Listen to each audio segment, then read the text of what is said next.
தற்போது கிடைத்திருக்கும் முக்கிய செய்தி, தமிழ்நாட்டில் சிறப்பான ஆட்சியை தருவதற்கு ஒரு கூட்டணி கட்சியாக காங்கிரஸ் கட்சி தொடர்ச்சியாக இருக்கும் என காங்கிரஸ் எம்பி ஜோதிமணி தெரிவித்திருக்கிறார்.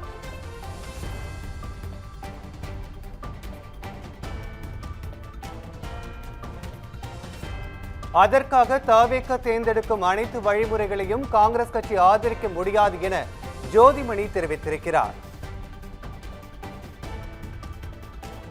தவேகவின் வழிமுறைகள் ஜனநாயகத்தை வலுப்படுத்துவதாக இருக்க வேண்டும் எனவும் பலவீனப்படுத்துவதாக இருக்கக்கூடாது எனவும் காங்கிரஸ் எம்பி ஜோதிமணி தெரிவித்திருக்கிறார். இது குறித்து கூடுதல் விவரங்களை வழங்குவதற்காக எமது சிறப்பு செய்தியாளர் பிரேமி இணைப்பில் இணைகிறார். வணக்கம் பிரேமி, கூடுதல் விவரங்களை பதிவு செய்யலாம். வணக்கம் ராஜேஷ். குதிரை பேர அரசியலை காங்கிரஸ் கட்சியிலிருந்து யார் நியாயப்படுத்தினாலும் அது தவறானது என காங்கிரஸ் எம்பி ஜோதிமணி தெரிவித்துள்ளார்.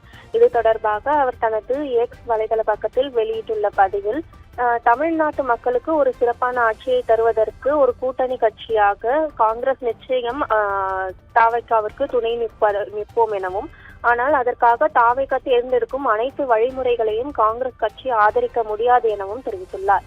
அந்த வழிமுறைகள் ஜனநாயகத்தை வலுப்படுத்துவதாக இருக்க வேண்டும் எனவும் பலவீனப்படுத்துவதாக இருக்கக்கூடாது எனவும் குறிப்பிட்டுள்ளார். இம்மாதிரியான சூழலில் மாற்று கருத்துக்கள் நமக்கு இருக்குமேயானால் அதை தயங்காமல் வெளிப்படுத்துவதுதான் தார்மீக ரீதியாகவும் அரசியல் ரீதியாகவும் சரியானது எனவும் அவர் தனது பதிவில் தெரிவித்துள்ளார். தோழமை சுட்டுதல் என்று தமிழ் இலக்கியம் அதை அழகாக சொல்லுகிறது எனவும் குறிப்பிட்டுள்ளார்.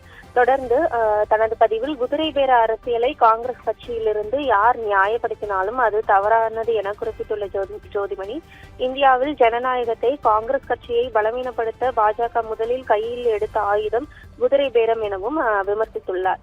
மக்கள் காங்கிரஸ் கட்சியை ஆட்சி செய்ய தேர்ந்தெடுத்த பல்வேறு மாநிலங்களில் பாஜக மக்கள் தீர்ப்புக்கு எதிராக குதிரை பேரத்தை பயன்படுத்தி காங்கிரஸ் ஆட்சி அமைக்க முடியாமலும், அமைத்தாலும் ஆட்சியில் தொடர்ந்து நீடிக்க முடியாமலும் தடுத்து வருவதாகவும் அவர் குற்றம் சாட்டியுள்ளார்.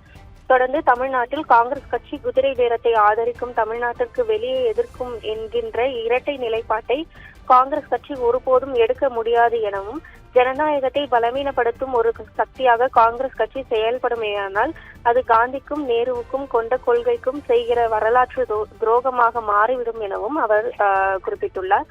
தொடர்ந்து தலைவர் ராகுல் காந்தி கொள்கைக்காக சமரசமற்று போராடி வருகிற சூழலில் அந்த போராட்டத்தை பலவீனப்படுத்தும் முயற்சியில் ஈடுபடுபவர்கள் யாராக இருந்தாலும் அதை ஏற்க முடியாது எனவும் அவர் தனது பதிவில் தெரிவித்துள்ளார். ராஜேஷ், விரிவான விவரங்களை வழங்கியமைக்கு நன்றி பிரேமி.